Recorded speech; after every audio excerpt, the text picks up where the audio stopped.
S'il vous plaît, on va débuter. Bonsoir à toutes et à tous, merci de votre présence. Donc, le conseil est enregistré et vous pourrez accéder à la vidéo sur le site de la mairie à la fin du mois, après que tous les conseils se soient déroulés. Oui. Et vous pourrez poser des questions, bien sûr, mais nous vous demanderons de ne pas prendre la parole sans avoir signalé en levant la main pour qu'on puisse vous proposer un micro. Voilà. Donc je vais laisser la parole à Jean-Philippe qui va nous présenter les festivités des Jeux Olympiques et Paralympiques. Oui, donc bonsoir à tous. J'ai été averti il y a 2 minutes que je devais faire cette présentation. Donc d'abord, vous allez avoir beaucoup de choses qui seront écrites derrière moi. Donc on va dérouler ce PowerPoint qui a été réalisé. Et puis on s'arrêtera sur les points. Je vous propose qu'on le présente en totalité. Et puis après, on reviendra sur les différents items qui sont traités dans ce PowerPoint. Voilà, donc les Jeux Olympiques, donc ça c'est un petit sommaire qui rappelle le principe des Jeux Olympiques, tant sur le plan national que parisien et 15e arrondissement. On y reviendra tout à l'heure. Quelques grands chiffres, voilà, je vous laisse les lire. Ça ne sert à rien qu'on répète ce qui est écrit, si tout le monde voit, hein. Voilà, donc c'est un événement qui est très attendu par le monde entier d'ailleurs. Et donc Paris, Marseille et toutes les villes qui ont été choisies pour les Jeux Olympiques en France seront sous le feu de la rampe, puisqu'il y a beaucoup aussi d'épreuves qui se passeront à Versailles et en Seine-Saint-Denis, entre autres. Et la Polynésie. Je ne sais pas. Voilà, les épreuves olympiques au parc des expositions, donc ça nous concerne, hein. Donc à la fois olympique et paralympique, puisque vous savez qu'il y a deux séquences, hein, donc qui vont durer à peu près du 26 juillet jusqu'au 15 septembre. Alors là, vous avez une carte qui est, je ne sais pas si vous la voyez tous et toutes. Elle vous montre un peu les points qui nous concernent, nous, dans le 15e. Hein. Alors, même si la partie haute, qui est la partie du Champ de Mars, concerne aussi, évidemment, le 7e arrondissement, mais il y a quand même une grande partie, tout ce qui est autour de Suffren. Alors, ce n'est pas notre quartier, mais bon, c'est important de rappeler les choses. Périmètre rouge, hein, rouge il est pas, en fait il est plutôt rosé là sur cette carte, mais on y reviendra tout à l'heure, mais bon c'est le périmètre rouge, hein, quand même, et puis il y a le périmètre bleu qui est un périmètre un peu plus souple, et puis après il y a le périmètre, il n'y a pas de périmètre qui est la partie du 15e où on circule librement. Et vous voyez quand même que le 15e n'est pas très impacté par les Jeux Olympiques. Porte de Versailles, plus près de notre quartier, où là il y a un périmètre aussi qui est très, très important en bleu, avec un périmètre rouge qui lui aussi sera extrêmement compliqué d'accès. Et on y reviendra tout à l'heure sur la présentation qui suit. Voilà, parcours de la flamme olympique. Vous savez que la flamme olympique passe dans le 15e arrondissement le 15 juillet. Donc elle parcourra le cheminement qui est marqué derrière vous en jaune. Voilà, en passant devant la place de la mairie, en prenant la rue des Entrepreneurs pour aller jusqu'à la Tour Eiffel et ensuite partir vers le Trocadéro.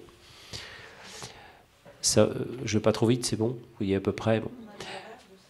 De mémoire, je crois, c'est l'après-midi et je dirais peut-être une bêtise, mais c'est entre 14 et 15 heures dans ces eaux-là. Mais tout ça vous sera reprécisé dans la newsletter du 15e arrondissement, ainsi que dans le journal municipal du 15e arrondissement, journal municipal qui va être édité avec un numéro spécial sur les Jeux Olympiques, qui sera bientôt disponible. Faut pas non plus trop informer maintenant, parce que si on informe, les gens oublient, et donc on est obligé de faire, comme disaient les Anglais, du teasing en matière d'information. Alors là, le périmètre, les périmètres de sécurité au pluriel, donc là c'est un petit peu ce que je vous ai dit tout à l'heure, hein. Donc un gros périmètre de sécurité autour donc Champ de Mars, Concorde, un peu en dessous de l'Arc de Triomphe, puis ensuite un périmètre que j'ai évoqué, qui est la porte de Versailles, puis un autre périmètre côté Bois de Boulogne, puis un dernier périmètre qui est côté Bercy. Là, vous avez un petit zoom dans la bulle qui reprend le périmètre qui nous concerne, là, pour le coup, qui est la porte de Versailles, hein. Vous observerez que l'hôpital Georges Pompidou n'en fait pas partie, même si c'est à la lisière, pour des raisons que vous imaginez bien. Alors, ça, c'est le jour de la cérémonie. La cérémonie d'ouverture étant lieu le 26 juillet. Voilà à ce stade le périmètre quasi arrêté. Il ne bougera pas trop, hein. Le rouge étant totalement interdit. Mais totalement interdit, voilà. Vous ne pouvez pas franchir ce rouge, sauf si vous avez une invitation à la cérémonie d'ouverture, ou sauf si vous êtes titulaire d'un accès dit prioritaire, médecin, SAMU et bien d'autres, pompiers, sécurité civile, voilà. Donc ça c'est vraiment la partie rouge. Voilà, je pense que, sauf si vous avez vous-même des invitations et que vous participez à la cérémonie d'ouverture, vous pourrez circuler en cette partie rouge, mais sinon vous aurez beaucoup de mal. Pour ce qui est de la partie bleue, c'est une partie qui est libre, mais quasi interdite à la circulation, sauf les vélos, semble-t-il, mais tout ce qui est motorisé ne circulera pas dans la partie bleue. La partie grise, site de compétition, ça, je ne vais pas commenter, vous comprenez tous ce que ça veut dire. Là, la cérémonie, alors ça c'est le soir même de la cérémonie d'ouverture, hein, donc ça, d'un seul coup tout devient rouge. Bon, voilà, soit vous êtes invité, soit vous restez chez vous, c'est peut-être plus prudent. Parce que pour le coup, là, alors on ne sait pas trop à quelle heure ça va être fermé, mais bon, tout semble penser que dès le 26 matin, la partie rouge sera vraiment rouge, donc, et probablement très tard la nuit, se prolongeant peut-être jusqu'au 27 matin. Donc, grande prudence, comme vous le savez, il y a même l'espace aérien sera fermé pendant toute une période au moment de la cérémonie d'ouverture. Donc, c'est pour vous dire à quel point le dispositif de sécurité est vraiment verrouillé. Toutes ces informations sont... Il n'y a pas d'informations confidentielles. Toutes ces informations sont publiques déjà, hein, on les a vues dans la presse. On les illustre là ce soir. Surveillez bien à la fois la presse, surveillez bien, je rappelle, la newsletter de la mairie, surveillez bien tous les supports de communication, parce que tout ça peut évoluer, hein, tout ça peut évoluer en fonction de la situation, de la sécurité de notre pays ou de Paris. Hein. Si évidemment on a des événements un peu difficiles à gérer sur le plan sécuritaire à Paris, dans le mois qui vient, entre le mois de juin et un petit peu du mois de juillet, ça risque d'être la zone rouge risque d'être encore plus rouge que ça. Donc voilà. Je ne souhaite pas que ça se passe mal, mais bon, on n'est pas à l'abri d'un problème. Vous voyez tout ce qui se passe en ce moment, tout est possible. Mais voilà, gardez bien en tête que c'est cette configuration là vers laquelle nous allons le soir, la journée du 26 et un petit bout du 27 matin. Là, pareil, on sort un tout petit peu de Paris, évidemment, oui. Ça, c'est le fameux marathon de Paris, la petite couronne, hein, donc qui sort de Paris et qui va vers Versailles. Donc pareil, zone rouge, donc impossibilité de circuler. Pardon ? Le marathon de Paris, le marathon des Jeux, c'est la date, c'est le 10. Ouais, 10. Valérie, oui, c'est ça, oui, c'est le 10. Ouais. Ouais. Voilà. En fait, regardez pour avoir les dates, regardez les petits calendriers qui sont sur la droite. Hein. Voilà. Donc là, on est sur l'épreuve de cyclisme. Donc, avec des créneaux. Hein, vous voyez, il y a le 1er août, le 3 août, le 2 août, pardon, le 3 août et le 4 août. Donc, toutes ces zones rouges, avec les heures indiquées sur la présentation, vous montrent que voilà, c'est vraiment... cette période va être compliquée pour ceux qui envisageaient de rester à Paris. Hein. La course cycliste, elle ne passe pas dans le 15e. Elle ne passe pas rue Le Courbe. Non. Alors ça, voilà, on a parlé des grandes généralités sur le dispositif sécurité Jeux Olympiques. Bon, vraiment, je vous invite à regarder tous les supports de communication parce que les choses vont vraiment évoluer. Hein.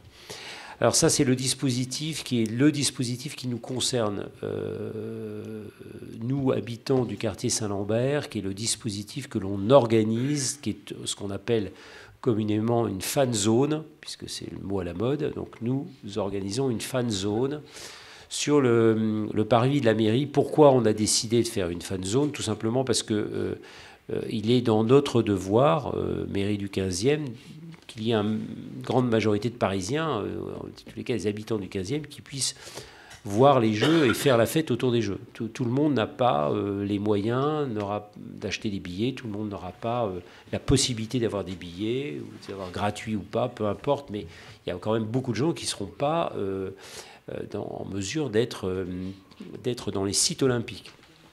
Donc on essaye, dans le 15e, sur le parvis de la mairie, de faire vivre les Jeux au quotidien. Alors voilà, vous avez un plan un petit peu détaillé, hein, avec le principe, c'est un espace qui sera complètement fermé et sécurisé. Pour y avoir accès, il faudra demander un QR code, puisque c'est le QR code hein, qui est pour la mairie, oui. Donc c'est vraiment une fan zone qui sera complètement fermée, je ne vais pas dire grillagée, mais pas très loin. Vous ne pourrez pas franchir la barrière.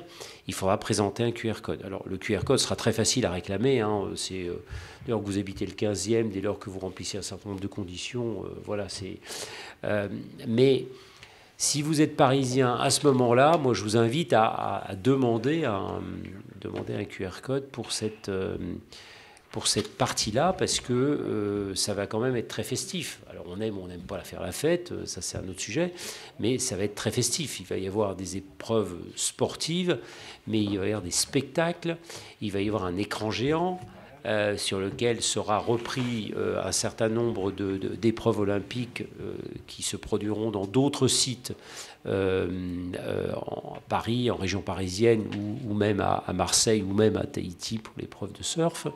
Donc moi je vous invite vraiment, ceux qui le souhaitent, à venir faire la fête, entre guillemets, et fêter les Jeux Olympiques autour de la mairie. Il y aura à la fois des épreuves, vous voyez c'est réparti un peu, ça va jusqu'au square Cherriou. Voilà, c'est toute cette partie-là. Alors, il y a une épreuve de pétanque, il y a pas mal de choses. Il y a à l'intérieur, comme je vous l'ai montré, là, si vous voyez, dans la salle des fêtes, il y aura aussi des épreuves de ping-pong. Pardon ? Ah, si, alors, les mariages... Alors, les mariages, tout a été prévu quand même, parce que nous, les élus, on marie. Donc on est concerné, et puis on ne peut pas dire aux gens vous n'allez pas vous marier. Donc il y aura pas, les mariages ne seront pas tous les jours, ils seront groupés sur plusieurs jours. Hein. Et puis les gens... pareil, c'est exactement la même chose. Vous demanderez un QR code. Voilà. Bon, mais vous faites pas refaire votre passeport tous les jours. Et puis, bon. Alors, je crois, c'est assez, vous voyez, on va pouvoir le réclamer d'ici 3 semaines à peu près. Voilà. Vous voyez, la mairie, on donne à peu près les horaires de cette fan zone. Hein, donc, ça commencera à 11h du matin jusqu'à 23h. Notre souci, ça a été à la fois de permettre aux habitants du 15e de faire la fête, aux Parisiens de faire la fête, mais aussi de respecter tous ceux qui vivent autour du square Chériou, autour de la mairie. D'ailleurs, c'est pour ça qu'on finit à 23h. Alors, vous allez me dire 23h, c'est tard, mais bon, enfin, il faut bien qu'on ferme à une heure tardive parce qu'il y a des gens qui travaillent. Donc, il faut tout conjuguer à la fois. Donc, il y a des tas de gens qui ne sont pas contents parce que c'est 23h, qui disent finissez à 9h du soir, après qui vont finir à minuit. Bon, de toute façon, on ne fera jamais plaisir à tout le monde. Hein. Ça, c'est un principe. Donc voilà, bon, c'est 11h, 23h. L'idée, c'est quand même, dans cette période de juillet, de permettre au maximum de gens qui n'ont pas la possibilité de participer aux épreuves olympiques de faire aussi la fête. Parce que c'est une fête pour tout le monde. Voilà. Donc, sur le plan de la sécurité, bon, je vous passe. Ce sera un système de sécurité qui sera à la fois géré par la police municipale, mais aussi par les agents de la sécurité privée. Donc, tout ça est en train de se coordonner. Vous imaginez bien que la préfecture de police ne nous donnera pas l'agrément ni des QR codes, ni de la fan zone si on n'est pas complètement bordé sur le plan de la sécurité. Voilà, alors, qu'est-ce qu'il y aura voilà, à peu près tout ce qui est listé là. Sont un peu les activités que vous aurez sur le parvis de la mairie. Et il y aura aussi un moyen de se restaurer avec un food truck et un glacier présent chaque jour. Un terrain de sport. Ouais. Exactement, je suis tout à fait d'accord. français, Est-ce que c'est un photocall En français. Pourquoi il n'y a pas de terme français? Je ne comprends pas ça. Bon, écoutez, je ne sais pas. C'est pas moi qui ai préparé le PowerPoint. Je comprends que les mots anglais ne vous conviennent pas. Non, c'est le français est la langue officielle des Jeux Olympiques. Bon, voilà, ben, c'est pas moi qui ai fait c'est pas moi qui ai présenté les items, donc bon. Voilà. Bon. Il faut juste regarder sur Google. Il faut regarder sur Google. Voilà. Session de photographie des invités de marque ou de vedette, le plus souvent sur le tapis rouge. Merci Valérie de m'avoir soutenu dans cette épreuve. Il y a quand même la loi tout bon qui pourrait être respectée. Pardon, madame ? Il y a quand même la loi tout bon qui pourrait être respectée. Eh bien, écoutez, dans ce cas-là, ce que je vous propose, c'est le maire n'est pas là, mais vous faites-lui une lettre, dites-lui que ça ne vous convient pas. Voilà. Relever le principe, et il vous répondra et il vous expliquera pourquoi c'est en anglais. Voilà. Alors sur les festivités de proximité, il y aura des concerts, des spectacles, du cinéma en plein air. Il y aura pas mal de choses. Voilà. Pardon ? Vélo smoothie. Alors vélo smoothie, c'est un vélo avec un espèce de, comme un broyeur de légumes qui est actionné par le vélo et qui permet de faire des smoothies. Voilà. Au lieu de le brancher à l'électricité, vous pédalez, vous produisez de l'énergie et vous faites un smoothie. Voilà. Avec un smoothie. Un smoothie, je sais pas quoi, comment ça peut s'appeler Du lait battu avec des fruits. Voilà, mélange de jus d'orange. Bon, voilà. Bon, écoutez, on va pas délibérer sur ce sujet des mots en anglais. Voilà, c'est un smoothie, voilà, tout le monde utilise ce mot. on va dire un jus de carotte, un jus de fruits, un vélo de jus de carotte ou un vélo de jus de fruits, un vélo, je sais pas, un jus vitaminé si vous voulez. Bon, voilà. Laser run, pareil. Bon, bah, vous traduisez. Hein, voilà. Donc là, je vous rappelle les différents. Pardon ? Non, mais allez, si vous voulez. Je disais que le piano dans tout ça, je pense qu'ils vont mieux le retirer parce que le bruit va venir au pianiste ou à la pianiste. Bon, bah écoutez, je retiens votre proposition.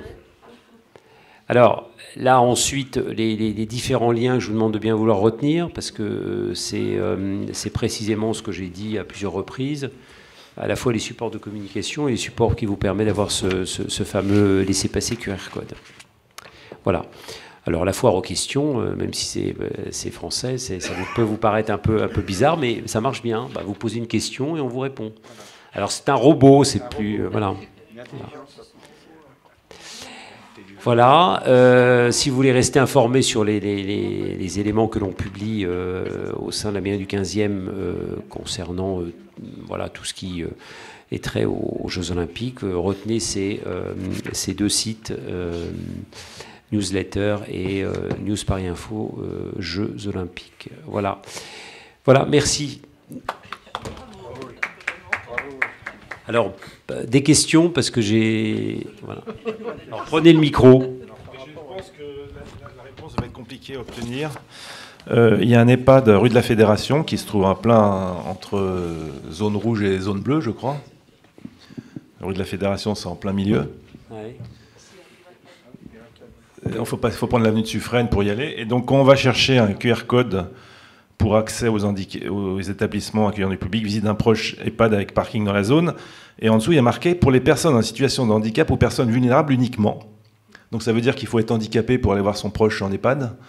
Je ne comprends pas, donc je peux montrer. C'est quoi ça? C'est le site du QR code. C'est très compliqué, on n'y comprend rien. Et quand on écrit à la préfecture de police, ils ne répondent pas. Voilà, donc je ne comprends pas pourquoi cette phrase en dessous pour uniquement. Ouais, non, mais c'est du délire. Donc il y a un EHPAD dans le 15e, rue de la Fédération. Moi, je vais pouvoir aller voir ma mère. Comment je fais? Et je ne vais pas y aller à pied ni en vélo. C'est le même sujet pour tous les EHPAD. Pour tous les EHPAD du 15e. Voilà. Et, donc si on pouvait avoir une réponse de Philippe Goujon, ce serait bien parce que. Bah, c'est pas Philippe Goujon qui va vous répondre, c'est on va demander à la PP. Voilà, parce que la préfecture, moi j'ai posé la question, ça fait 10 jours, et ils ne répondent pas. Ah oui.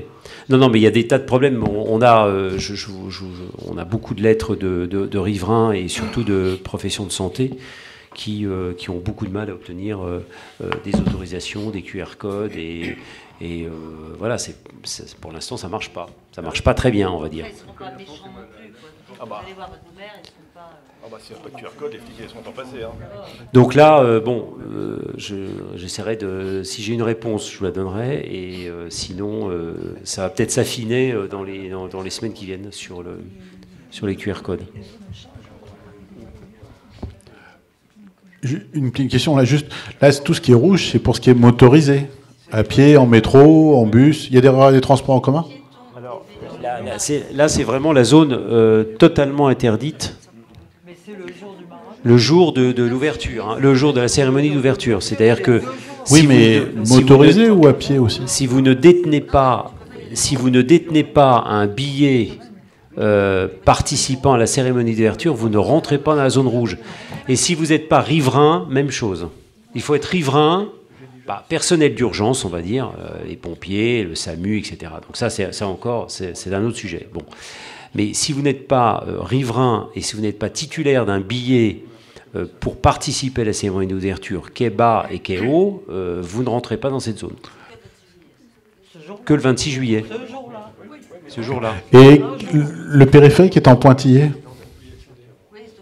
Alors, le périphérique, alors vous savez que le périphérique, ça va être une part. Alors, le jour de la cérémonie d'ouverture, une grande partie du périphérique va être quasi fermée à la circulation parce que vous avez une centaine de délégations étrangères. Donc, vous imaginez bien que, je ne sais pas, si on prend l'exemple du président des États-Unis, ça m'étonnerait que le périphérique ne soit pas fermé pour le laisser passer, ou le roi d'Angleterre, ou que sais-je encore. Voilà, c'est pas moi qui fixe les règles, hein, c'est des règles considérées comme des règles de sécurité. C'est des règles qui sont fixées par l'État et puis par le protocole, et puis c'est des règles universelles, hein, pour tout déplacement de chef d'État. Hein. Et déjà, bon, vous êtes au courant, il y a quand même une voie olympique sur le périphérique qui va être ouverte à partir du 1er juillet, et d'ailleurs elle est testée régulièrement le soir ou la nuit ou dans la journée. Il y a souvent une voie qui est arrêtée pour justement tester le système de la voie olympique. Donc non, c'est bon, je ne vais pas vous dire de quitter Paris à ce moment-là, mais je vais juste vous dire de réduisez vos déplacements, voilà. Et puis quand il y a des cas d'urgence, vraiment essayez de récupérer un QR code. J'ai une question, Jean-Philippe. Oui. J'ai demandé un QR code le jour où ils nous ont proposé d'en avoir un. J'ai rempli tous les trucs et depuis, pas de nouvelles. Est-ce qu'on sait quand on l'aura? Et est-ce que c'est 3 semaines? Ça fait bien 3 semaines que j'ai rempli ça. Et l'autre chose, c'est est-ce que le QR code qu'on va récupérer est valable pour les festivités à la mairie? Ou il faut un autre QR code? Ok, merci.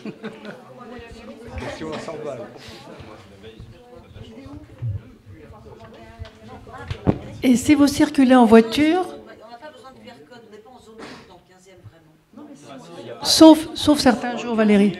Le jour où il y a par exemple, normalement il y a une course cycliste, ce sera une partie. Dans le 15e, vous voyez là, si on reprend ce... Il n'y a pas grand-chose dans le 15e. Hein. Alors évidemment, si vous avez vos parents qui habitent de l'autre côté de la Seine, c'est un vrai problème. C'est déjà un problème maintenant. Hein. Oui. Même il y a quand même des oui, mais ça dépend où vous voulez aller, rive droite. Pardon? Non mais il ne faut pas parler tous ensemble parce que c'est impossible. Ce sujet est trop compliqué pour qu'on... Alors, allez-y, madame, posez votre question. Pour aller à rive gauche, Radio France, rive droite. Radio France... ça dépend des jours. le pont Mirabeau. Le pont Mirabeau... En voiture? Mais pas le 26, hein. Non, après. Ah bah oui, non, après vous pouvez faire ça. Ça dépend des zones.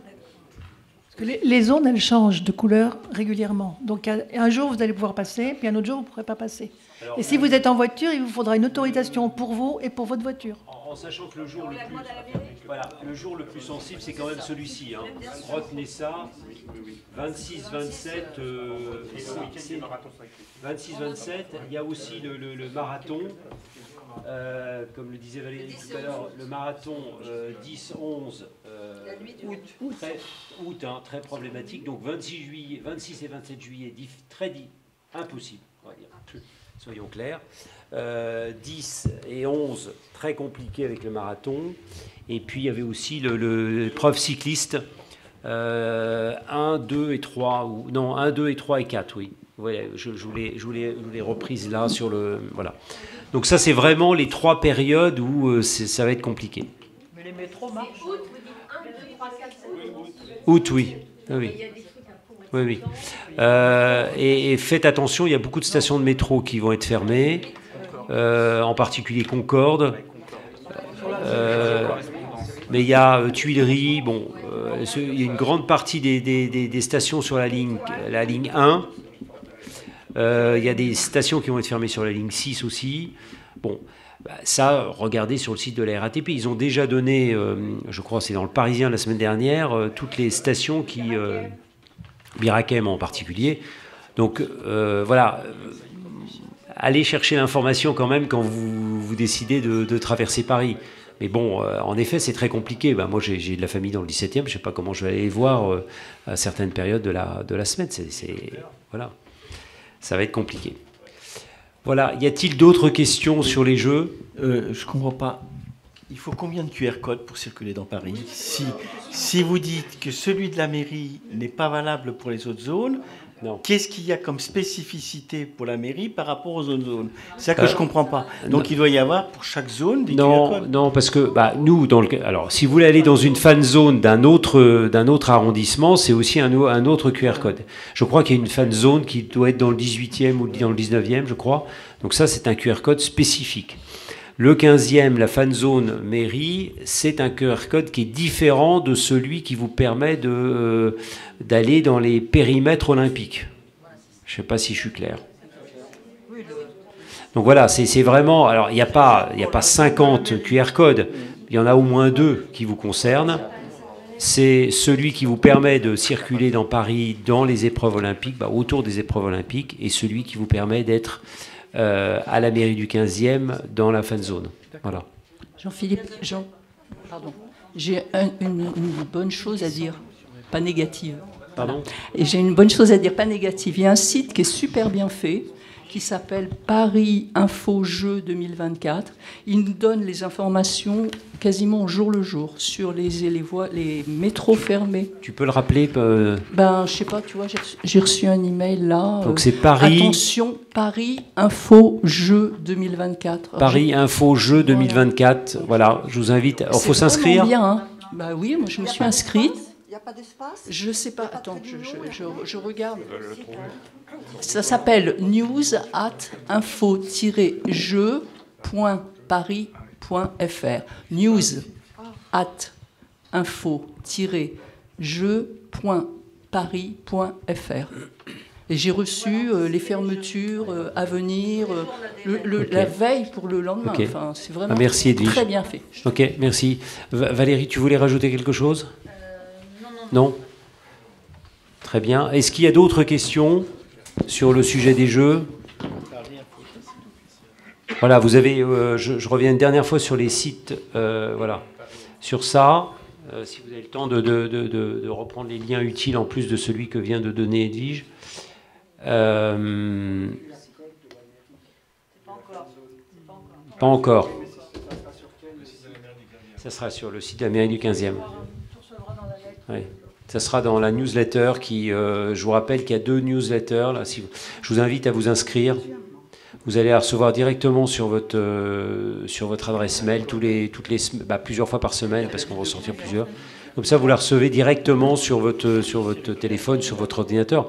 Donc, moi, je vous invite vraiment à vous inscrire sur cette lettre. En plus, cette lettre, elle ne donne pas que des informations sur les Jeux Olympiques, elle donne des informations sur toute la vie municipale dans le 15e, et puis sur Paris, sur un certain nombre de sujets. Donc, avec ça, vous serez plus qu'informé sur à la fois les activités culturelles, les activités sportives, mais aussi les activités liées à la voirie, à la propreté.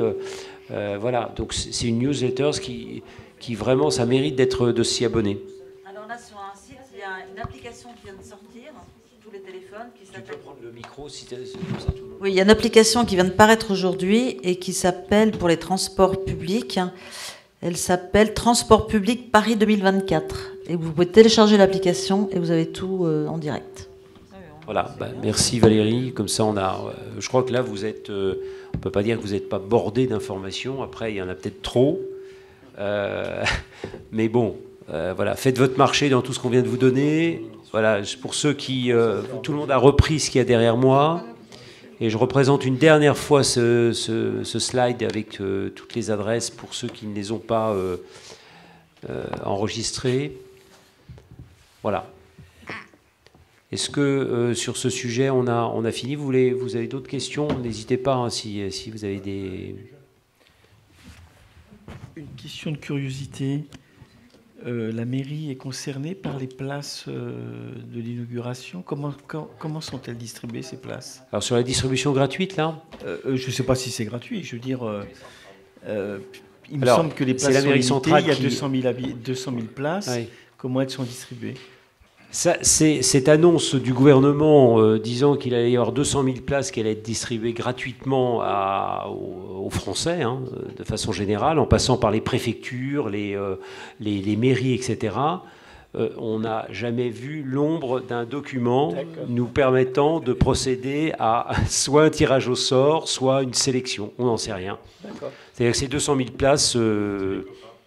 Je ne sais pas où elles sont parties, ou alors le dispositif va se mettre en place. Mais à ma connaissance, aujourd'hui, je n'ai aucune information vous permettant de vous dire qu'on va faire un tirage au sort des habitants du 15e, pas plus que des habitants de Paris. Alors c'est peut-être à la mairie centrale et on n'en sait rien pour le moment. On n'en sait rien. D'accord. Voilà. Il y a certains ministères qui ont fait des tirages au sort pour leur personnel permettant d'avoir des places gratuites. Il y a le ministère de l'Intérieur qui l'a fait, il y a le ministère de l'Économie et des Finances, il y a le ministère des Sports, il y a le ministère de l'Éducation nationale. Mais c'est pas redescendre, ça c'est pour les fonctionnaires, voilà. Mais personne ne sait s'il a gagné ou pas des places, d'ailleurs, toujours pas. Le tirage au sort a été lancé, mais personne ne sait s'il a gagné des places. Quant à la mairie de Paris, elle ne nous a pas proposé, ils en savent peut-être rien pour l'instant, mais en tous les cas, ces places, on ne sait pas où elles sont. D'accord. Voilà. Ça va peut-être venir, hein, on est le 1er juin, donc ils ont peut-être besoin de mettre en place un dispositif un peu organisé, parce que 200 000 places qui se distribuent dans la nature sous une forme ou sous une autre, ça nécessite quand même quelques filtres de sécurité. Et d'ailleurs, c'est pour cette raison-là que ceux qui ont déjà commandé leur QR code n'ont pas de réponse, parce que examiner des milliers de demandes et les examiner façon police, vous imaginez ce que ça peut être. Vous passez ça dans des filtres multiples et variés, en espérant que tous les filtres marchent bien. Voilà. Voilà, c'est fini. Ah, madame, prenez le micro si ça vous ennuie pas pour qu'on vous entende. Monsieur, s'il vous plaît, vous avez dit qu'il faut se dépêcher pour noter tous ces schmilblick. Est-ce que vous n'avez pas une fiche imprimée de cette page 6 et la 7e? Ça serait vraiment très utile d'avoir une trace. Les deux. Vous n'avez pas un téléphone, vous voulez pas photocopier, non, photographier? Non, je ne vais pas faire ça. Le téléphone marche. Voilà, vous avez un monsieur qui... Le téléphone ne marche pas. Voilà. J'ai 3 diables pour vous informer. Bouygues, Free et l'autre SFR. Donc ces diables me font fonctionner avec beaucoup de papier, ma tête et la téléphonie et des bonnes relations. Bon, Merci. Très bien. Parfait. Donc on vous a distribué un document qui reprend ces éléments que je viens de vous donner, ces adresses en particulier. Voilà. Jean-Philippe, est-ce que la mairie a prévu des brumisateurs en cas de canicule? Parce qu'on va en avoir une. Il y a de grandes chances. C'est en cours de réflexion, parce qu'il y a un débat avec les écologistes sur la consommation d'eau. Bah oui, alors vous cramerez. Hein. Ouais, faut crever. Donc, il faut se baigner dans la Seine. Voilà. Non, mais dans le plan bioclimatique, c'est quelque chose qui n'est pas recommandé, consommateur d'eau. Mais bon, effectivement, s'il fait très chaud, il y aura distribution d'eau et j'espère... Voilà. Voilà, c'est... On est tous d'accord sur cette... tous d'accord, on va essayer d'être d'accord. Merci. Voilà. Allez, c'est plus à moi.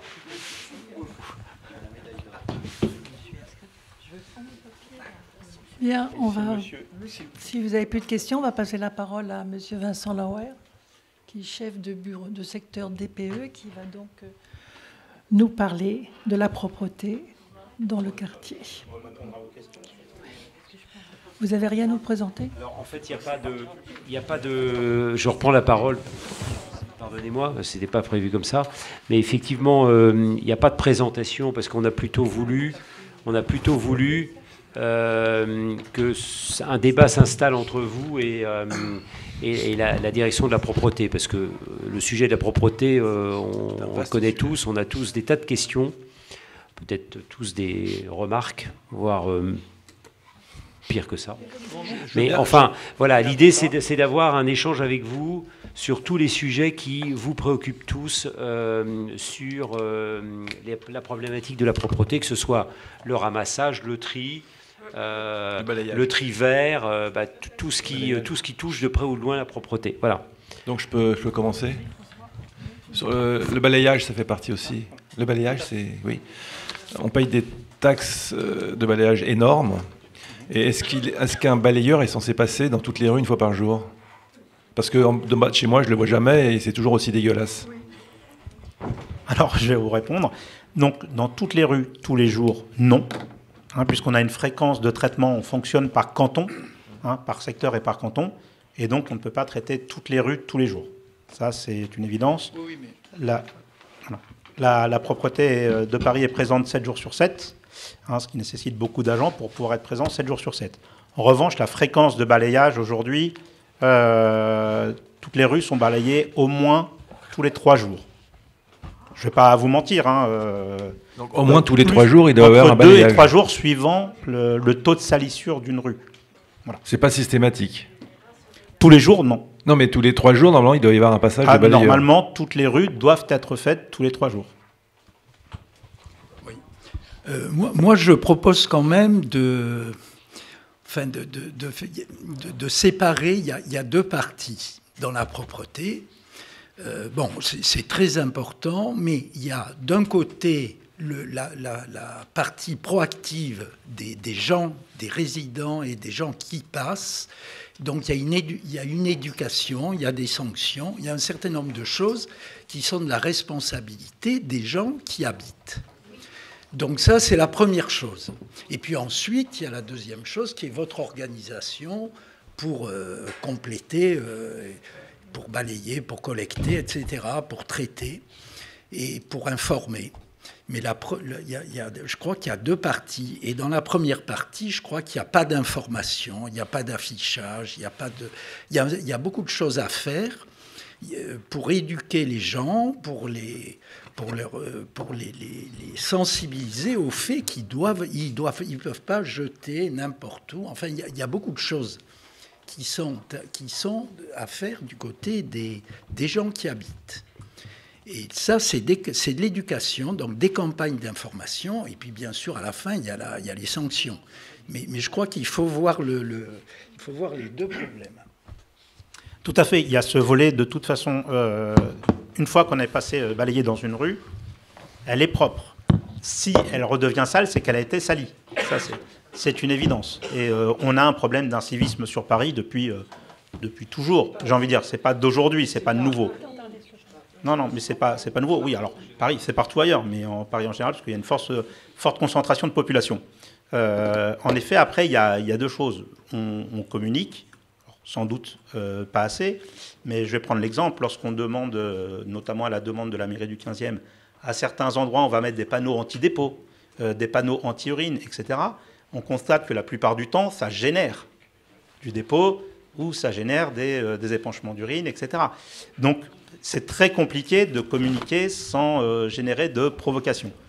On essaie de trouver le bon équilibre entre les 2, mais en effet, c'est très compliqué. Non, moi je trouve qu'il n'y a pas de sensibilisation. Attends, Patrice, on va essayer de laisser la parole un peu à tout le monde. D'accord, mais je peux compléter. Oui, mais tu fais poser une question et puis laisser monsieur répondre. Ce que je veux dire, c'est que dans cette campagne d'information, il faut sensibiliser les gens, parce que c'est quoi le problème?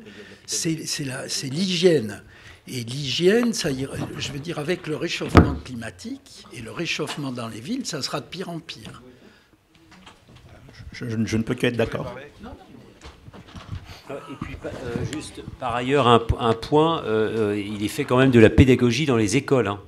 Il y a une pédagogie qui est faite auprès des enfants dès leur plus jeune âge, dans toutes les écoles du 15e arrondissement. Donc il y a des ateliers pédagogiques où on informe les jeunes, les très jeunes, à faire du tri très tôt. Sans compter les points d'information qui se multiplient sur les marchés parisiens et les marchés du 15e arrondissement. Pratiquement tous les 15 jours, vous avez dans chacun de vos marchés un point propreté où il est distribué des flyers, il y a une communication qui se fait avec les agents de la mairie, ça se fait bien. Mais moi, c'est pas à moi de parler, mais juste vous dire quand même que pour parcourir comme vous le 15e arrondissement de long en large toute la semaine, franchement, il y en a qui exagèrent. Hein, parce que quand vous retrouvez en fin de journée des baignoires des cuvettes de toilettes posées sur la voie publique sans qu'il y ait de QR code, pas de QR code, mais de code de rendez-vous. Franchement, vous pouvez mettre des millions d'agents de la propreté jour et nuit dans Paris, ça ne changera rien. C'est juste de la responsabilité individuelle qu'il faut avoir. Juste, moi, il m'arrive souvent de dire aux gens, vous avez jeté un papier. Alors, je fais attention parce que maintenant, je me fais insulter. Mais vous regardez les gens dans la rue, ils balancent leurs papiers, leurs emballages, même pas dans les poubelles, alors qu'il y a des poubelles partout. Donc, il y a un manque aussi, il y a de l'incivisme permanent et quotidien. Donc, bon... Alors, parfois, on n'est pas d'accord avec vous parce qu'il y a des choses qui ne vont pas. Hein. Nous, élus, on se plaint parfois, mais il y a quand même un problème d'incivilité de l'individu, du Parisien. Voilà. Alors, je crois qu'il y a un jeune monsieur là, dans la salle qui veut s'exprimer. Oui. Je ne suis pas tout à fait d'accord avec vous parce que l'incivilité, on la trouve dans toutes les rues de Paris. Force est de constater qu'il y a des rues dans le 15e arrondissement. Je vous invite à vous balader à la rue du Théâtre. C'est une catastrophe. Les gens ne sont pas plus sales dans cette rue-là que dans une autre rue. Cette rue n'a pas été balayée depuis des semaines. Rue Mademoiselle, tout au bout, il y a des flaques avec des sachets qui sont en train de pourrir depuis des semaines. J'ai des photos que je prends à chaque fois que je sors, c'est de pire en pire. Et pourtant, il y a des rues un peu plus loin, où les gens sont tout aussi sales, qui sont propres. Aller dans le 18e, dans le 19e, au fin fond, là on pense où c'est sale, ben c'est beaucoup plus propre. Pourtant, les gens ne sont pas moins incivils que dans le 15e. Donc, il y a deux sujets. Il y a l'incivilité, ça c'est une réalité. La deuxième, il y a l'organisation, pour être sûr que toutes les rues sont balayées partout. Donc, il faut dissocier le problème, il ne faut pas rejeter l'infaute sur l'incivilité, mais je pense qu'il y a également un problème technique et pratique de nettoyage des rues de Paris. Alors, vous avez excusez-moi, monsieur, 2 secondes. Vous avez un site qui s'appelle Dans ma rue. Si vous prenez en photo ce qui se passe, c'est nettoyé très rapidement. On a fait un essai il n'y a pas longtemps avec une marche exploratoire. On a fait des photos, on les a pris aussi sur le site Dans ma rue, et je suis repassée 2 jours après et c'était débarrassé. Je l'ai fait, ça marche pour les encombrants. S'il y a un gros truc qui est là, oui. Mais pour les déchets qui traînent dans la rue, non. Pour compléter la question de monsieur, qui est pertinente, on apprend, quand il y a des jours de grève, qu'il y a des rues qui sont prioritaires par rapport à d'autres pour le nettoyage. Si. Même le maire l'a dit, hein, dans un conseil de quartier. Si, dans la réquisition des services, il y a des rues qui sont prioritaires. Est-ce que dans le travail quotidien, il y a des priorités de certains secteurs par rapport à d'autres? Alors, il n'y a pas de priorité en termes de... Je vais être très, très clair. Par exemple, vous avez, oui, le parvis de Montparnasse, chaque matin est une priorité. Parce qu'on commence à... Alors, nos agents commencent à 6h du matin, hein. Donc c'est pour ça que le plus gros de la propreté est fait entre 6h et 8h30, parce que c'est là où il y a le moins de passages et où on a accès donc plus facilement à l'espace public. Donc le plus gros est fait entre 6h et 8h30, puisque c'est là où c'est le plus efficace avec nos engins.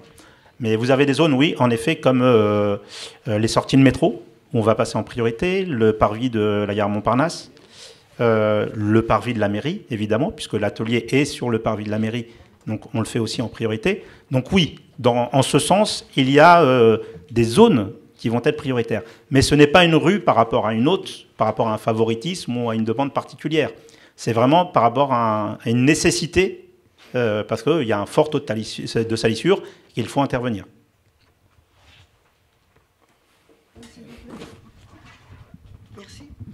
J'ai bien compris que les trottoirs étaient balayés à peu près tous les 3 jours. Mais est-ce qu'il ne pourrait pas y avoir une priorité, par exemple, entre Boussicot et la rue Le Courbe, où il y a 2 arrêts de bus, où il y a une cloche à verre, où il y a une sortie de métro, et c'est continuellement sale. Qu'une personne de nettoyage passe ou pas, c'est toujours sale. De plus, il y a 2 bancs où il y a des personnes qui restent là toute la journée, qui consomment, qui laissent leurs déchets. Est-ce qu'il ne pourrait pas y avoir un passage un petit peu plus fréquent qu'une fois tous les 3 jours?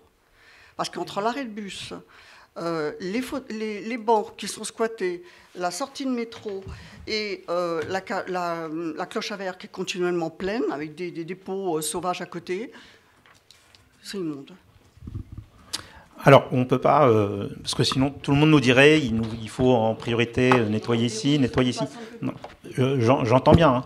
Hein.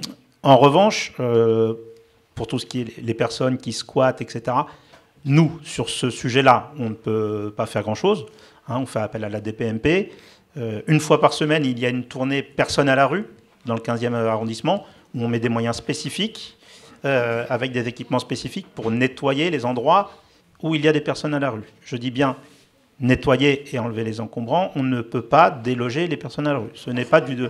Voilà. Donc, qui restent toute la journée, qui consomment, et puis qui partent ensuite. D'accord. Donc, malheureusement, nous, on ne passe que pour nettoyer, puisque eux, sur ce sujet-là, on ne peut pas faire grand-chose. Et quand j'ai dit tout à l'heure qu'on passait normalement toute rue et fait au moins tous les 3 jours, c'est une moyenne. C'est-à-dire que d'autres rues vont être faites tous les 2 jours, puisque c'est par rapport au passage. Si une rue est très passante, on va essayer de la traiter plus souvent qu'une rue qui est moins passante. En termes d'organisation, c'est ce qu'on est obligé de mettre en place. Est-ce que les personnes qui nettoient sont supervisées? C'est-à-dire, est-ce que quelqu'un passe derrière pour voir si le travail est bien? Tout à fait. Dans l'organisation des ateliers de la propreté, alors vous avez, pardon, pour expliquer rapidement, vous avez un chef de division, hein, division du 15e. Ensuite, vous avez des chefs de secteur, comme moi, et on dirige un certain nombre d'ateliers. Dans ces ateliers, vous avez des chefs d'atelier avec des équipes. Et les équipes sont mises en place chaque matin avec un programme, et le chef d'atelier passe ensuite vérifier le travail qui est effectué. Les chefs du matin pour les équipes du matin, et les chefs d'après-midi pour l'après-midi, sachant que l'après-midi, dans le 15e arrondissement, les ateliers sont surtout dédiés au marché, puisqu'on est un des arrondissements où il y a le plus de marchés, quasiment tous les jours, sauf le lundi, vous avez des marchés dans le 15e arrondissement. Donc l'après-midi, c'est essentiellement dédié au traitement des marchés.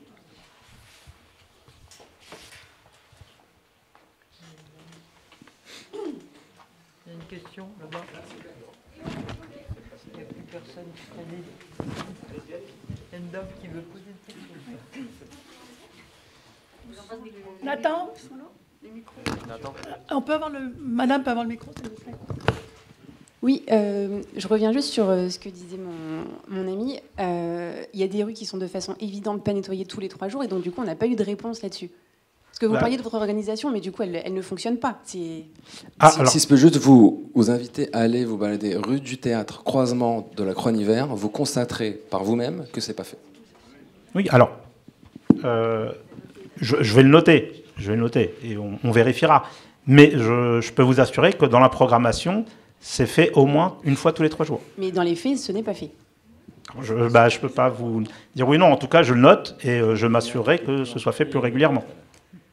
Est-ce que vous disiez qu'il y a des contrôles qui sont faits après par ceux qui supervisent le travail? Oui, tout à fait.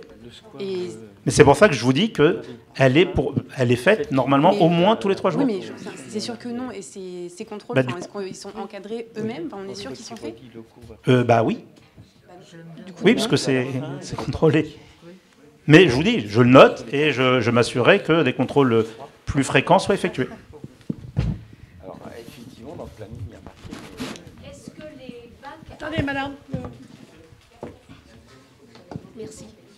Bonjour. Est-ce que les bacs arborés, par exemple, de la rue du Commerce, vous concernent? Parce que je vois des mégots de cigarettes. En fait, ces bacs servent de grands cendriers et de réceptacles à déjection canine. Est-ce que ceci vous appartient, entre guillemets? Qu'est-ce que vous appelez les bacs arborés? Dans la rue du Commerce, il y a des espaces où sont plantés des petits arbres, des plantes... Alors il y a 2 choses. Il y a les permis de végétaliser, qui sont en pied d'arbre. Et donc là, ce sont des... Alors, ça, ce sont des personnes privées ou des copropriétés, etc., qui ont demandé des permis de végétaliser, donc qui sont censés planter et les entretenir. Oui, non, il ne s'agit pas de ça. Il s'agit de bacs avec des bordures faites Oui, spécialement. c'est ça.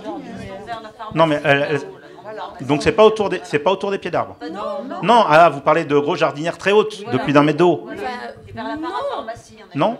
En face de la mairie aussi. Quelqu'un reconnaît la rue du Commerce? Oui, je connais la rue du Commerce. C'est pas notre quartier.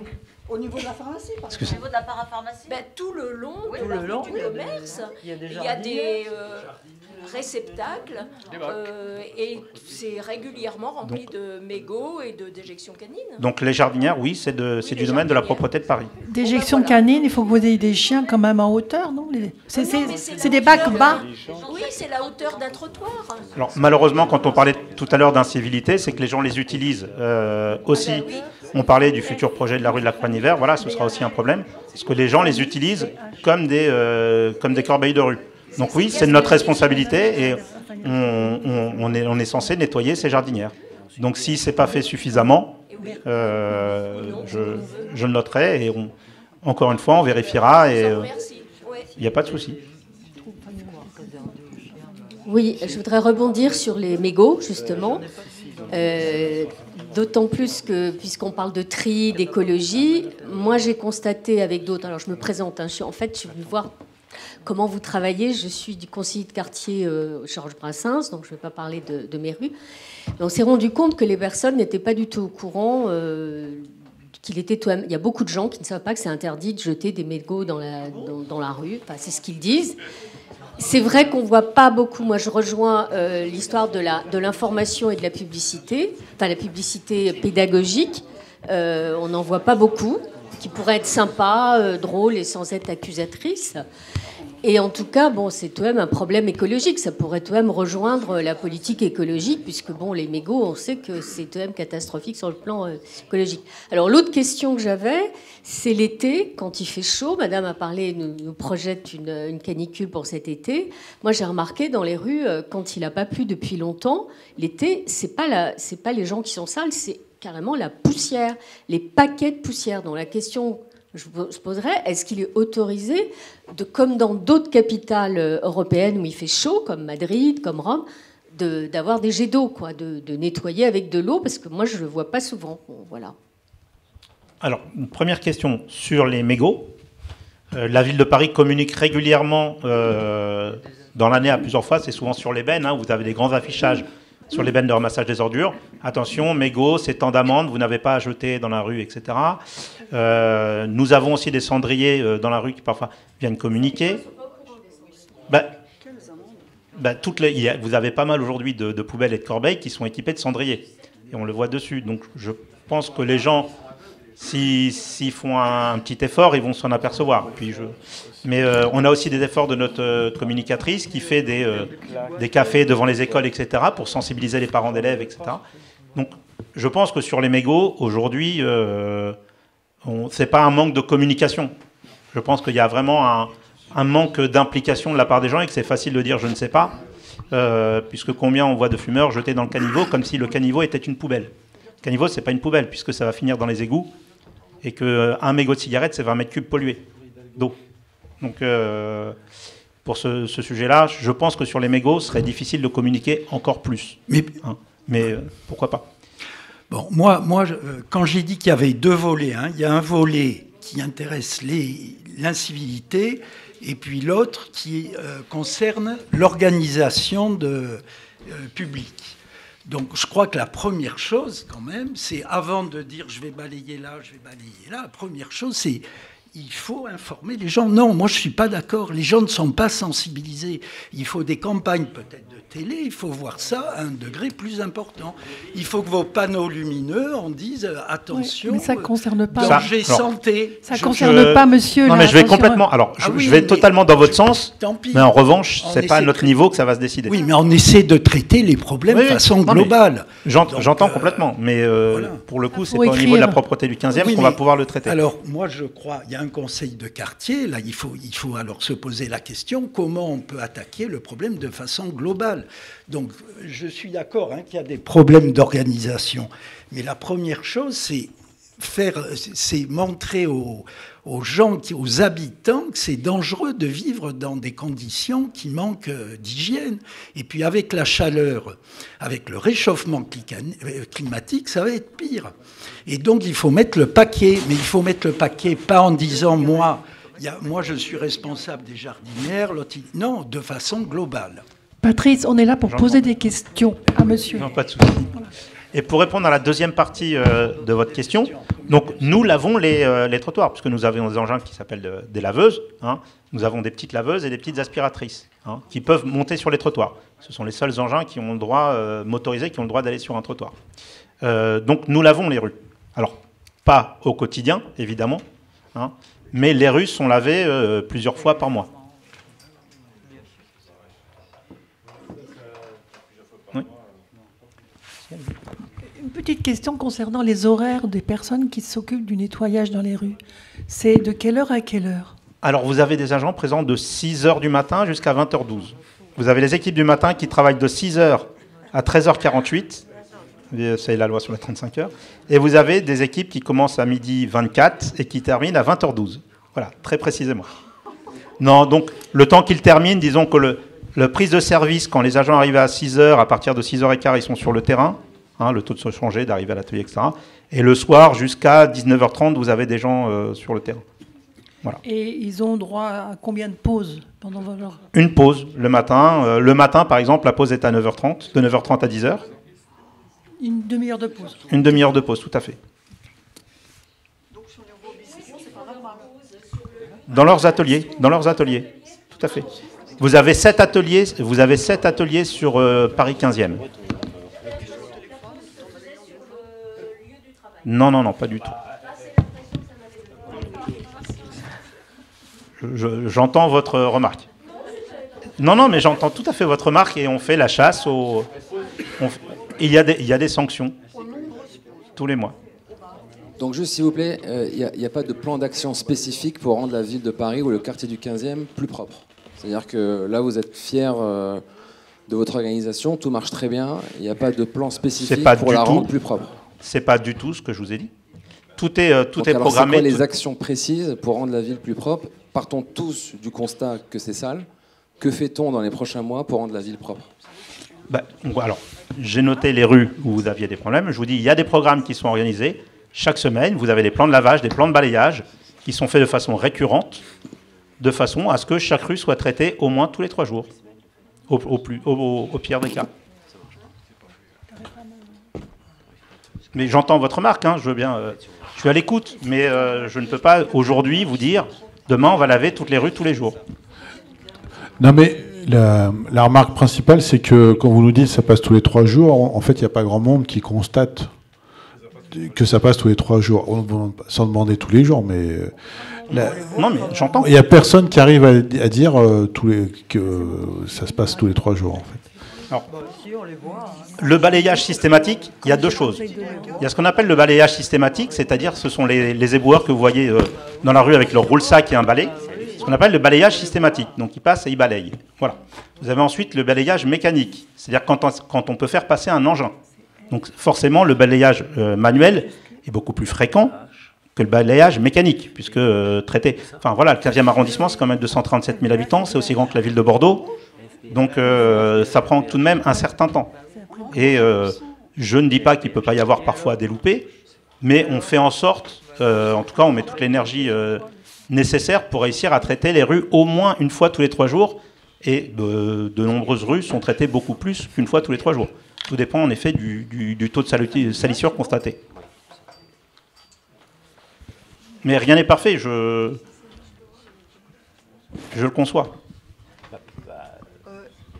Concernant les encombrants, il y a des encombrants avec des petits panneaux parce que les gens respectent la réglementation, et il y a des encombrants sauvages. Comment se fait-il que les encombrants sauvages puissent rester plusieurs jours, voire une semaine, au pied des arbres? Est-ce que les personnes qui nettoient ne peuvent pas faire remonter l'information? Ce n'est pas aux citoyens d'aller dans l'application Dans ma rue pour signaler qu'il y a des encombrants sauvages. Est-ce que ça remonte par le personnel qui balaie? Alors oui, pour commencer, l'organisation des encombrants, comment ça se passe dans Paris et dans le 15e en particulier, hein. Vous avez donc un système de rendez-vous sur paris.fr, les gens prennent des rendez-vous, comme vous dites, avec le petit écriteau, et grosso modo, on estime que lorsque vous prenez un rendez-vous, l'encombrant est ramassé entre 24 et 48 heures. Et ça marche plutôt bien, on a assez peu de plaintes, et sachant que Paris est l'arrondissement, le 15e est l'arrondissement le plus concerné par les encombrants de tout Paris, et de loin. C'est-à-dire qu'on est à plus de 3000 rendez-vous quasiment par semaine. Je ne sais pas si vous imaginez. Hein, donc on ramasse entre 300 et 500 encombrants par jour. Vous avez aussi les dépôts sauvages, donc qui sont parfois collectés grâce à des signalements. Les signalements, ce sont les signalements dans ma rue, qui sont faits par nos agents, par nos chefs d'atelier, comme moi, et par des particuliers. Et donc ça fonctionne très bien. Et donc on va en priorité sur en effet, sur les encombrants qui sont signalés. Pourquoi ? Parce qu'on sait où ils sont, on sait quelle quantité il y a, et donc on essaie de traiter au maximum. Malheureusement, on ne peut pas tout enlever tout le temps. Mais nos agents font remonter à leur chef d'atelier les encombrants. Tout à fait. Tout à fait. Oui.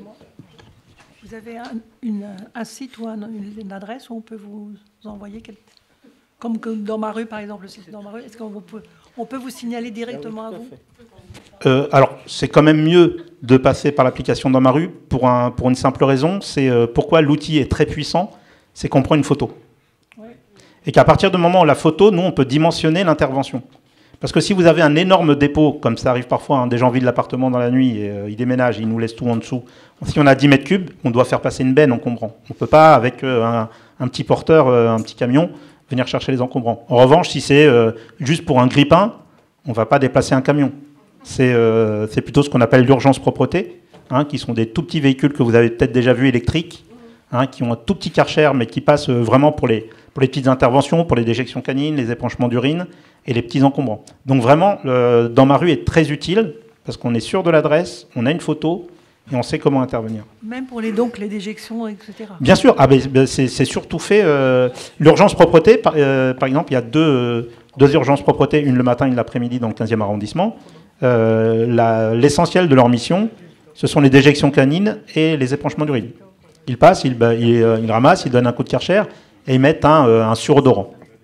Voilà.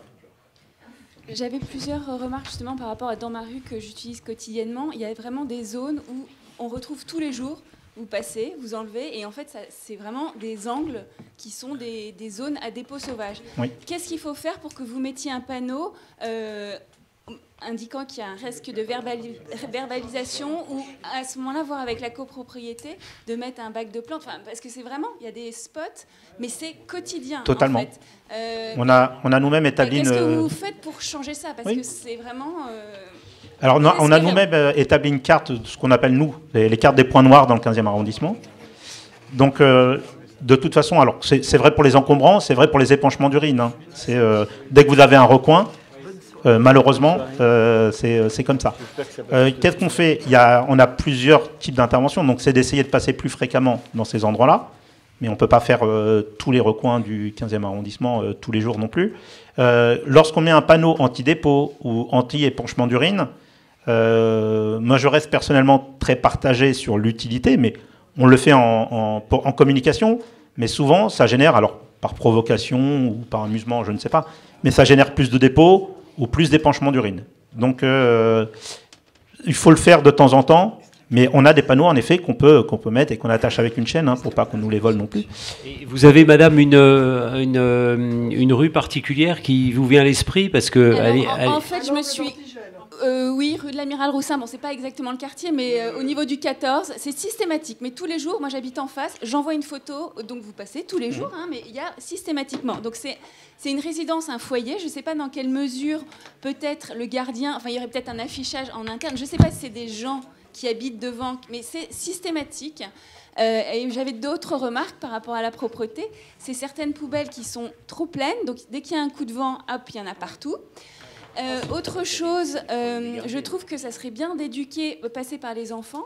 Là, c'est les JO. Pourquoi ne pas leur faire des petits panneaux je suis trop fort, j'apprends à viser. Parce que quand on voit, ça viendra des enfants, mais quand on voit les parents mettre juste à côté, au moins les enfants, ce seront des champions. Hein, donc peut-être que les centres de loisirs, là, pendant l'été, leur dire, moi, je sais viser dans la poubelle trop fort, et que ce soit une activité comme une autre, mais pour éduquer. Voilà, ça fait partie des petites choses. Parce que vraiment, c'est désespérant, hein, de voir le manque de civisme Je pense que j'ai bon espoir que ça vienne par les enfants. Alors, j'adhère totalement. Alors, je vais commencer par la fin. Donc, pour tout ce qui est communication, civisme, etc., nous, tout ce qu'on peut faire en termes de propreté 15e arrondissement, puisqu'après, qu'il y ait une campagne de l'éducation nationale ou de la mairie centrale, pourquoi pas. Mais nous, 15e arrondissement, par exemple, on organise régulièrement des cafés propreté qui se font à la sortie des écoles ou à la rentrée, pour discuter justement avec les enfants et les parents d'élèves. On offre le café, on discute, il y a des agents qui sont présents, des agents éboueurs, hein, et notre communicatrice, pour instaurer un dialogue et pour essayer justement de faire comprendre que si on veut que nos rues soient propres, il faut que chacun y mette un peu du sien. Donc nous, en termes de communication propreté 15e, c'est ce type de choses qu'on met en place. Sur les marchés, en effet, des kiosques propreté, dans des quartiers difficiles, les quartiers politiques de la ville, on met aussi parfois des quartiers Falguière et le deuxième, ce sont les Périchots. Voilà. On met de temps en temps un kiosque propreté avec notre communicatrice qui communique. Donc on espère que ça portera ses fruits. Pour le deuxième versant de la question, qui était le début de la question, c'était, rappelez-moi. Oui. Alors, il y a deux choses. C'est les poubelles que les gens sortent ou les corbeilles. Voilà.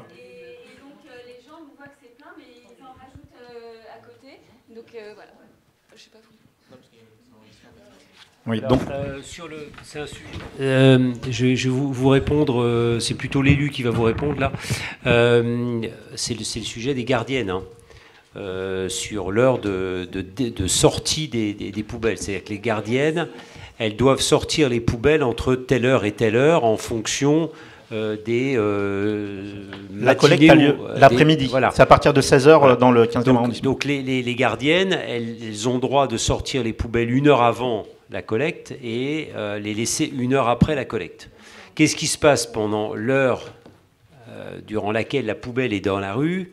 Eh bien, elle est garnie par des gens qui n'appartiennent pas à l'immeuble et qui passent devant la poubelle et qui y mettent des trucs. Et ils y mettent des trucs, y compris sur des poubelles qui sont déjà pleines, plus qu'au ras du couvercle. Pareil dans l'autre sens, les poubelles sont ramassées par les entreprises chargées de ramasser les déchets. Eh bien, les gardiennes se plaignent d'avoir à nouveau les poubelles pleines au moment où elles les rentrent. Parce qu'évidemment, les gens passent dans la rue dans l'autre sens et les remplissent. Donc c'est un sujet, je ne veux pas dire insoluble, mais extrêmement compliqué. On revient à ce côté... alors, il faut mieux que ce soit mis dans les poubelles, d'ailleurs, que dans la rue, sur le trottoir. Donc, mais les poubelles qui s'envolent, c'est parce que les capots s'ouvrent, parce que les poubelles sont trop pleines. Et quand elles sont pleines, au-delà de ce qu'elles peuvent être pleines, le vent soulève le couvercle et embarque le contenu des poubelles. Donc ça, j'ai pas beaucoup de solutions, sauf à prévenir les gardiennes. Si vous avez un exemple précis, on rappellera aux gardiennes les règles qui sont les règles d'usage pour la sortie des poubelles et la rentrée des poubelles. J'ai une question.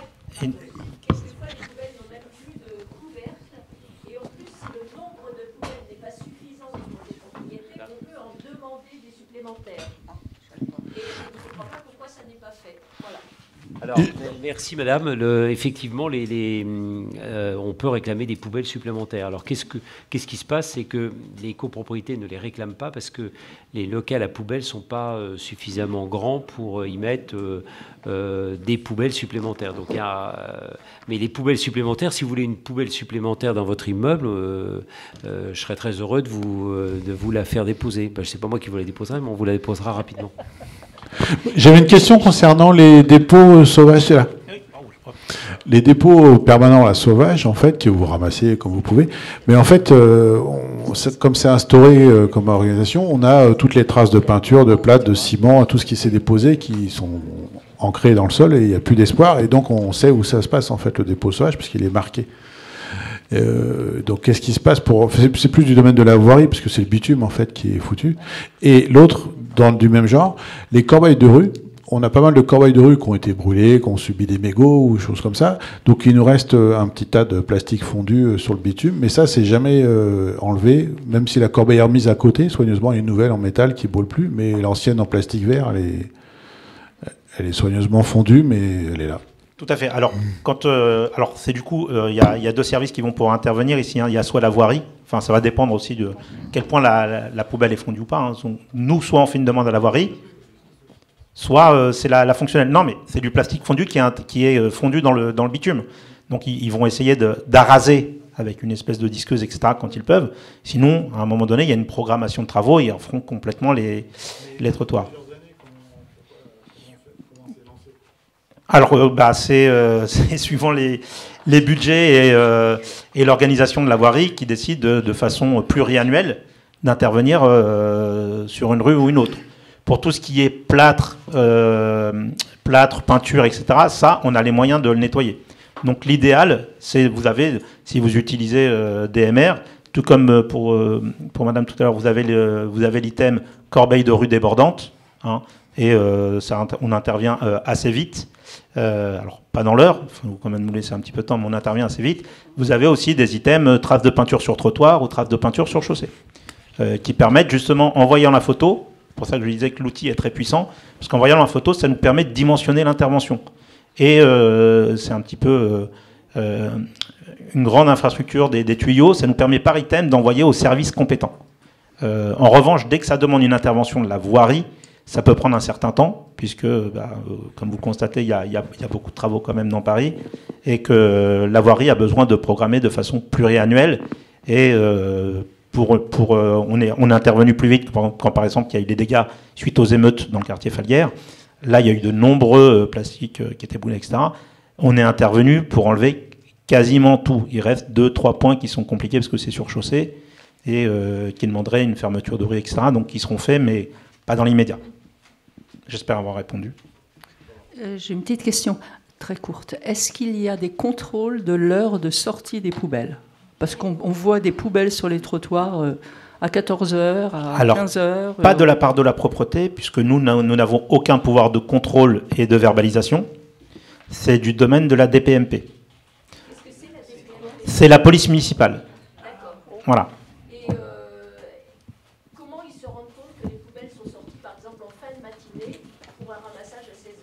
Par des signalements.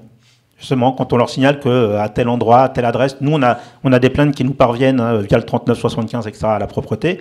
Quand c'est pour des bacs qui ne sont pas rentrés, etc., on demande d'abord à nos chefs d'atelier d'aller vérifier si en effet c'est fréquent. Et si c'est fréquent, on alerte la police municipale sur le sujet qui, de temps en temps, va les contrôler et va verbaliser.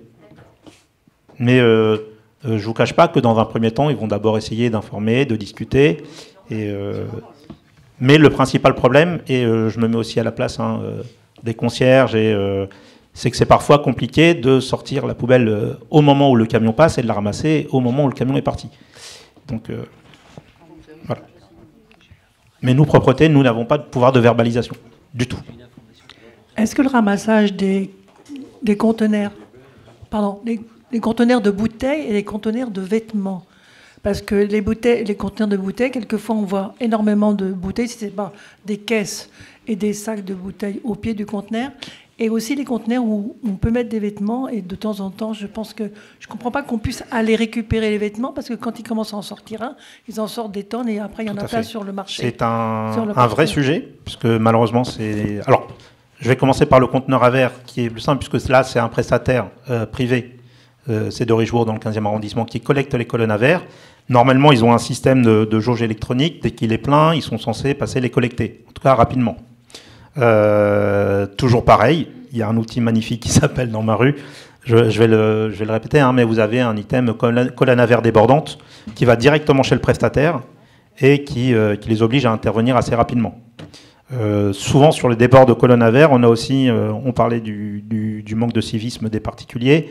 Il y a aussi un manque de civisme parfois de certains commerces qui, plutôt que de payer un contrat plus important pour un bac de verre ou un deuxième ou un troisième, viennent déposer les verres au pied du conteneur. Et donc, on se retrouve vite en débord. Donc, le temps d'intervenir, c'est un vrai sujet. Mais en général, quand on le signale à de Richebourg, ils viennent assez rapidement vider la colonne à verre. Pour les conteneurs de vêtements, on a un vrai souci.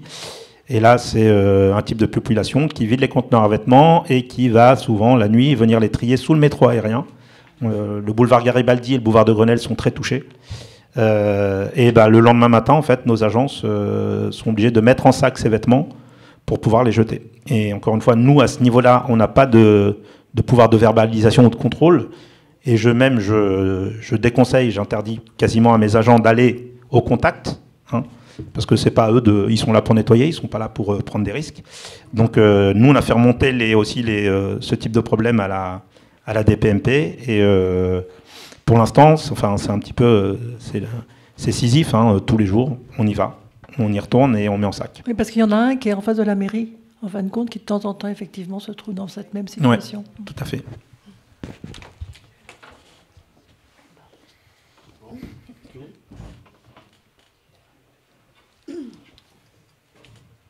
Madame, on va avoir le micro.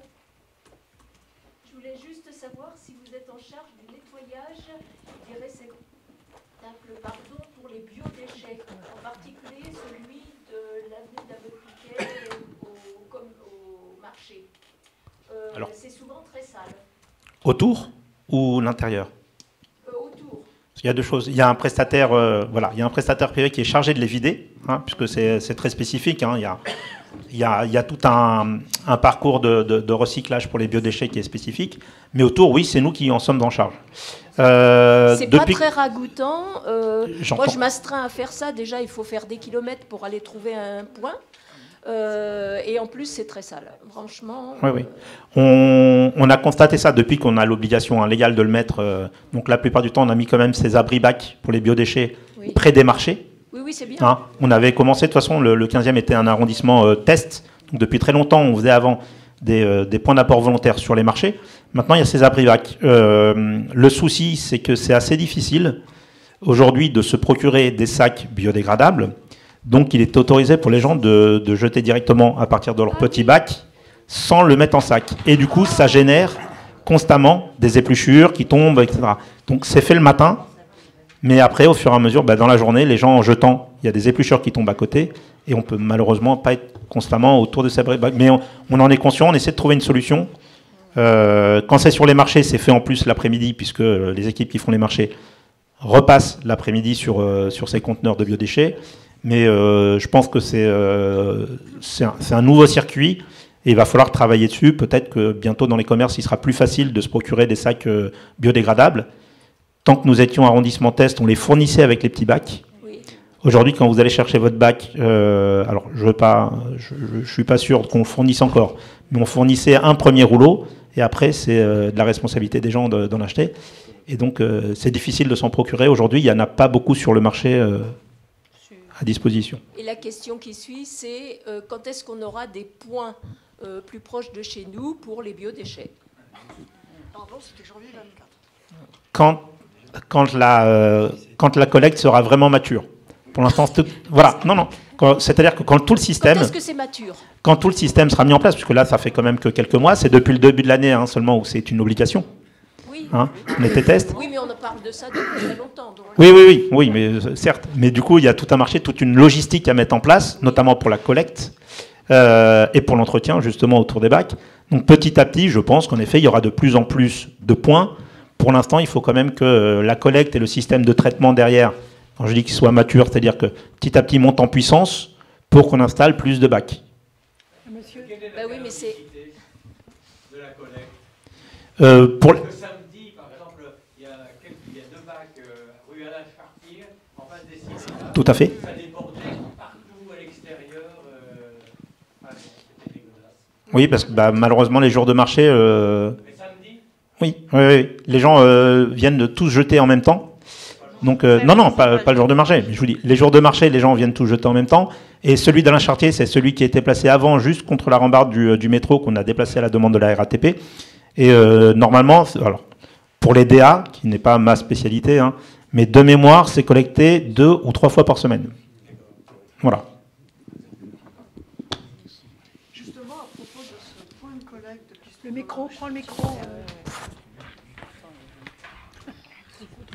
Justement, à propos de ce point de collecte qui se trouve rue Chartier, un soir, il était 19h, le camion qui réceptionnait, qui allait chercher, qui devait réceptionner récolter ses biodéchets, il y a eu un gros problème parce qu'il était garé en face le McDo, enfin pratiquement, vous voyez, à l'angle là, donc il gênait toute la circulation à 19h. Il y avait des bus qui arrivaient, tout était bloqué. Le pauvre conducteur était seul dans son camion. Il a dû aller chercher la poubelle de biodéchets, donc traverser alors que des gens sortaient du métro. Il a dû aller chercher sa poubelle, aller la mettre dans le camion, ensuite le remettre dans le réceptacle, tout ça en bloquant la circulation. Je vous assure, ça a duré 15 minutes. Et il y avait les bus qui étaient derrière en attente, et il y avait la circulation. C'est pas possible. À 19h, c'est pas possible. Ça me semblait beaucoup plus simple de le mettre. Pourquoi est-ce que le camion ne passe pas dans la rue Chartier? Pourquoi est-ce qu'il passe dans la rue de la Convention? Alors, bonne question. Alors, je ne peux pas vous répondre maintenant, mais je demanderai, puisque c'est la société Sépure qui est en charge de la collecte des biodéchets dans le 15e arrondissement, et ils ont en général un circuit de collecte. Alors, il faut voir si est-ce que le camion est autorisé à passer dans cette rue ou pas, en termes de place, de poids, etc. Ça, je me renseignerai. Je regarderai. En revanche, pour l'heure, de toute façon, il faut qu'on passe assez tôt, parce que dès qu'on fait de la collecte trop tard le soir, de toute façon, on gêne les riverains, et c'est tout à fait normal, parce que ça fait du bruit. Mais tout dépend du circuit de collecte. Donc, Sépure organise sa collecte. Mais je vais au moins demander pourquoi il ne passe pas rue Alain Chartier.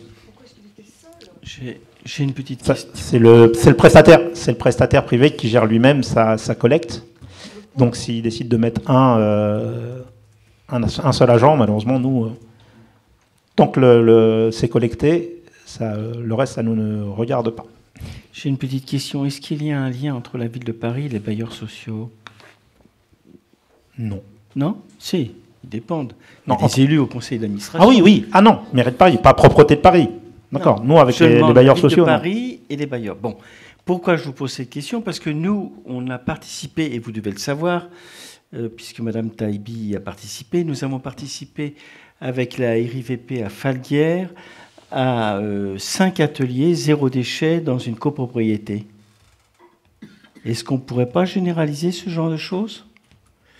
Est-ce que la ville de Paris ne pourrait pas inciter les bailleurs sociaux à généraliser ce type d'atelier dans les résidences pour les sensibiliser à 0 déchet et à trier?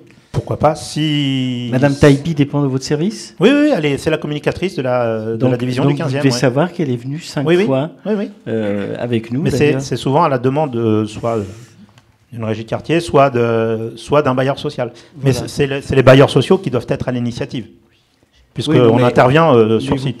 La ville de Paris peut suggérer aux bailleurs sociaux. Pourquoi pas? Écoutez, moi je le note, c'est une bonne idée. Moi, tout ce qui générera moins de déchets, pour moi, c'est positif. D'accord, mais comme vous avez été partie prenante, vous auriez pu suggérer avant moi. Alors nous, on n'intervient pas au niveau des bailleurs sociaux. C'est que lorsqu'on nous le demande, on intervient en termes de communication. Alors, je vais résumer. Vous êtes intervenu sur une opération de sensibilisation de la population. D'accord? Je veux dire, c'est votre service. Vous auriez pu, de vous-même, remonter cette information auprès des services de la ville de Paris pour dire que cette action est importante et qu'elle peut être généralisée, et non pas un simple citoyen qui vous le rappelle. Je vous dis, je vais faire remonter cette proposition.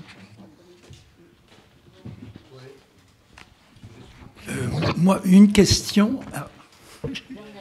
Dernière. Il y a une dame. Ah non, moi j'ai une dame. Allez-y, madame. Allez-y, madame. Alors, ce que je voudrais faire, c'est juste un compliment en ce qui concerne la place de l'Élysée en vert. Il y a eu un progrès. Mais malgré tout. Mettez le micro près de. Malgré tout, revienne une certaine population qui a le droit de s'asseoir sur le banc, évidemment, mais c'est toujours les mêmes, et continue à mettre des papiers, etc. Et en même temps, j'ai vu que vous aviez repeint dans le square, ça aussi c'est un compliment. Pourquoi vous n'en profitez pas pour repeindre ces bancs? Parce qu'il y a des graffitis dessus qui sont là depuis, je ne vais pas dire, moins 10 ans. Plus que ça. Donc il y a eu un progrès, c'est fait. Et ensuite, je voulais demander pourquoi tout était propre. C'était creusé du côté pair de la rue Gerbert, qui donne sur la rue Vaugirard, et pourquoi le côté impair n'est jamais touché. Alors, Là, je me pose une sérieuse question, parce que là, ça va faire... je suis depuis 1980 dans cet endroit-là, je connais. Et dans le 15e, ça va faire... j'en parlerai pas. alors deux choses. Pour les bancs, donc, qui sont du mobilier urbain, pour tout ce qui est graffiti, etc., on fait donc des signalements et ça passe par un prestataire privé qui vient dégraffiter. Pour la remise en peinture, pour le coup, c'est plus nous, hein, mais donc ce seront des programmes qui sont mis en place rue par rue. Mais pour la remise en peinture, c'est pas la propreté de Paris, ce sont les services de la voirie. C'est dommage parce que bon, là, vous avez repeint tout Alors, ça a été repeint, mais alors je veux pas nous donner cette gloire puisque c'est pas nous qui les avons repeints. Hein, donc voilà, c'est la ville de Paris, mais c'est pas la propreté elle-même. Mais là, voilà. je vous dis, ça fait, je sais pas, au moins 15 ans que ce banc, il a jamais été nettoyé. Et parce que les gens se mettent... Et c'est à quel niveau exactement? C'est là, c'est le police secondaire. Ah, ok. D'accord. C'est un peu plus emplacement où il y a des enterrements, où il était nécessaire d'avoir un minimum de respect. Ça s'est fait, ça a quand même porté ses fruits. Je ne sais pas si c'est à cause du... J'entends. Olympique, Je vais le noter et puis je... Et puis les gens qui sont là jettent leur mégot, continuent. Parlez dans le micro, on peut rien leur dire. Ça va, j'entends. Le micro. Les papiers par terre, les mégots par terre, ça continue. Il y a un petit progrès, mais c'est à peine. On les gêne. Et moi, je les vois bien. Et quelquefois, ils parlent très fort, jusqu'à minuit, et on entend ça, les bruits montent. J'entends bien. Mais en tant que propreté de Paris, malheureusement, c'est un sujet que je ne peux pas résoudre. Non, mais il y a un sujet que Madame évoque, qui n'est pas la propreté, qui est le problème des gens qui sont dans la rue, des sans domicile fixe qui traînent dans la rue sur cette place. Jean-Paul connaît le sujet parce qu'il s'en est occupé à plusieurs reprises avec la police nationale et la police municipale. Peut-être que Jean-Paul, tu peux peut-être relancer le sujet à ta prochaine réunion de sécurité. C'est un sujet qui est récurrent, mais je vous conseillerais, puisque c'est dans la nuit, de faire le 3975. C'est le numéro de la police municipale qui interviendront immédiatement. N'ayez pas peur de le faire. Je sais que certaines personnes n'osent pas s'annoncer, même donner leur nom, mais n'ayez crainte, la police municipale ne communiquera à personne qui les a avertis. N'ayez pas peur, 3975, notez-le. On faisait le 17, mais on pouvait attendre toute la nuit. Mais ça c'est un problème qui ne concerne pas tout à fait la police, c'est pas des agressions, c'est la police municipale qui intervient la nuit. Autre chose, la question propreté, je peux vous assurer, là c'est dommage, je n'ai pas apporté les statistiques, mais question verbalisation pour les jeunes mégots, des jeunes mégots, et pour aussi les poubelles qui sont jetées le matin à côté des petites poubelles en plastique qui sont mises sur le trottoir, l'APM verbalise à outrance. Et je ne me souviens plus exactement les chiffres qu'ils m'ont donnés, mais je peux vous assurer que c'est très verbalisé, qui surveille énormément toutes les déjections canines, ça il y en a beaucoup moins maintenant, heureusement, qui est verbalisé, mais c'est surtout les mégots et les déchets. Les gens, ils partent le matin au travail et ils mettent leur sac poubelle dans la rue, en partant. Alors là, actuellement, l'APM fait très très attention et verbalise à outrance. Tout à fait. Une dernière. Une question. Une question, c'est dans la police municipale peut-être, est-ce qu'il y a un service qui est dédié à la verbalisation, aux sanctions? Non. Mais concernant les encombrants, les dépôts sauvages, etc. Non. Il y a de nombreuses années, il y avait un service spécifique à la propreté de Paris, DPE, qui était responsable de tout ce qui était verbalisation propreté, qui a disparu il y a 15 ans. Et aujourd'hui, c'est uniquement la police municipale qui, dans le cadre de ses missions en général, a aussi ce type de mission qui concerne la propreté. Voilà.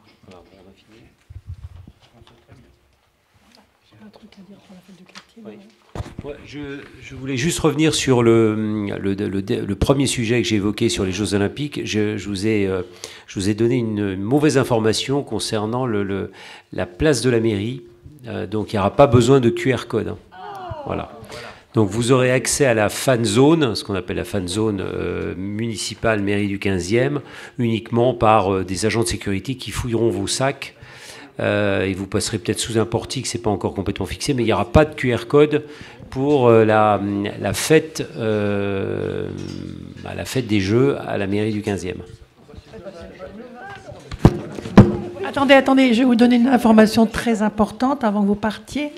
La fête du quartier va se dérouler le 7 décembre à partir de 14h30. Ce sera à la mairie même. Au moment, le thème, c'est Noël, qui est inspiré de la précédente fête sur le même thème en décembre 2022, qui avait réuni plus de 700 visiteurs.